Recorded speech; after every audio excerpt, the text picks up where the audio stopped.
Italy ফুটবলে নয়, আগামী ২০২৬ টি-২০ বিশ্বকাপ ক্রিকেটে খেলার যোগ্যতা অর্জন করে নিয়েছে।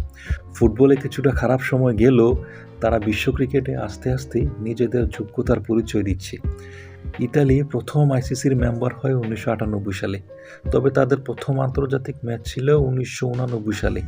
তারপর বিভিন্ন সময়ে ছোট স্তরের কিছু ম্যাচ খেলেছিল।